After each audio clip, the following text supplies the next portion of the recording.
ദൈവവചന ചിന്തകൾ കേൾക്കുന്ന എല്ലാ മാന്യ ശ്രോതാക്കൾക്കും ക്രിസ്തീയ വന്ദനം.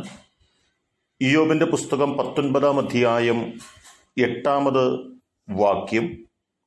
ആ വചനം ഇങ്ങനെ വായിക്കുന്നു: എനിക്ക് കടന്നുകൂടാതെ വണ്ണം അവൻ എൻ്റെ വഴി കെട്ടിയടച്ചു, എൻ്റെ പാതകൾ ഇരുട്ടാക്കിയിരിക്കുന്നു എന്നുള്ള വചനമാണ്. അതിൻ്റെ പ്രാരംഭ ഭാഗം ഓർമ്മപ്പെടുത്തുന്നത് മുൻപോട്ട് പോകുവാൻ കഴിയാത്ത തലത്തിൽ വഴികളെല്ലാം അടയപ്പെട്ടിരിക്കുന്ന ഒരു പശ്ചാത്തലത്തിലാണ് ഭക്തൻ കടന്നു വന്നിരിക്കുന്നത് എന്നുള്ള വാക്കുകളാണ്. ഇസ്രായേൽ മക്കൾ സങ്കടത്തോടും വേദനയോടും കൂടെ ദൈവത്തിൻ്റെ സന്നിധിയിൽ കരയുന്ന ഒരു വിലാപമാണ് വിലാപങ്ങളുടെ പുസ്തകം എന്ന് പറയുന്നത്.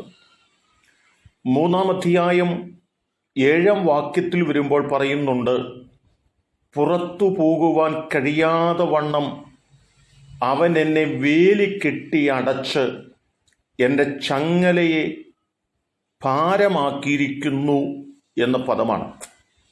മുൻപോട്ട് പോകണമെന്ന് ആഗ്രഹമുണ്ടെങ്കിലും കടന്നു പോകുവാൻ കഴിയാത്ത തലത്തിൽ വഴികളും വാതിലുകളും എല്ലാം അടയപ്പെട്ടിരിക്കുന്ന ഒരു പശ്ചാത്തലം.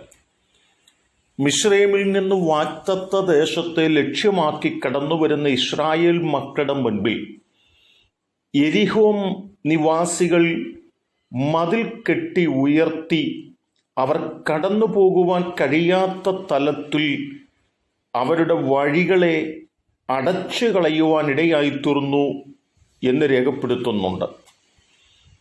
ഭക്തിയോടുകൂടി മുൻപോട്ട് പോകുന്നതായ പത്രോസിനെ എതിരാളികൾ പിടിച്ച് ന്യായാധിപ സംഘത്തിൻ്റെ മുൻപിൽ കൊണ്ടുവരികയും തൻ്റെ കൈകാലുകൾ ബന്ധിക്കപ്പെട്ടവനായി കാരാഗൃഹത്തിനകത്ത് അടയപ്പെട്ടിരിക്കുകയാണ്.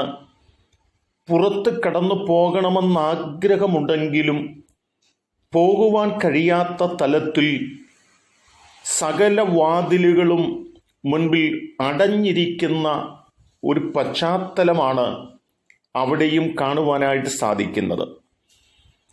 എന്നാൽ ഒരു ഭക്തനെ സംബന്ധിച്ചിടത്തോളം ജീവിതത്തിൽ മുൻപോട്ട് പോകുവാൻ കഴിയാത്ത നിലകളിൽ എല്ലാ വഴികളും അടയപ്പെടുന്നു എങ്കിലും അസാധ്യമായ ഒരു പുതുവഴി തുറക്കുവാൻ ദൈവം വിശ്വസ്തതയുള്ള ദൈവമാണ്. ഇസ്രായേൽ മക്കൾ വാഗ്ദത്ത ദേശത്തെ ലക്ഷ്യം വെച്ച് യാത്ര ചെയ്യുമ്പോൾ ചെങ്കടലിൻ്റെ മുൻപിൽ അവരുടെ വഴികളെല്ലാം അടഞ്ഞ് ശത്രുക്കളുടെ കയ്യിൽ അവരകപ്പെടും എന്ന് ചിന്തിച്ച നിമിഷത്തിൽ അവർക്കു വേണ്ടി പുതുവഴി തുറന്നുകൊടുത്ത് നടത്തിയ ഒരു ദൈവമുണ്ട്. ഈ കാരാഗൃഹത്തിൽ നിന്ന് പുറത്തു വരുവാൻ കഴിയുകയില്ലെന്ന് ചിന്തിച്ച പത്രോസിനു വേണ്ടി ദൈവത്തിൻ്റെ ദൂതന്മാരിറങ്ങി ഇരുമ്പോടാമ്പലുള്ള ഗേറ്റ് തുറന്നു കൊടുത്ത ഒരു ദൈവമുണ്ട്. ആ ദൈവം നമ്മോടും പറയുന്നത് നമ്മുടെ മുമ്പിൽ വഴികളെല്ലാം അടഞ്ഞിരിക്കുന്നത് കൊണ്ട് ഇനിയും ഒരു സാധ്യതയും മുൻപിൽ ഇല്ലെന്നല്ല, അടഞ്ഞു കിടക്കുന്ന വഴികളുടെ മുൻപിൽ എൻ്റെ പേർ ചൊല്ലി വിളിച്ച ദൈവം എനിക്ക് വേണ്ടി ഒരു പുതുവഴി തുറക്കുമെന്ന് വിശ്വസിച്ചുകൊണ്ട് നമ്മുടെ ജീവിതം മുൻപോട്ട് കഴിക്കാം. ആ വിശ്വാസത്തോടെ മുന്നേറാം. അതിനെന്നെ കേൾക്കുന്ന നിങ്ങൾക്കെല്ലാവർക്കും കൃപ നൽകട്ടെ.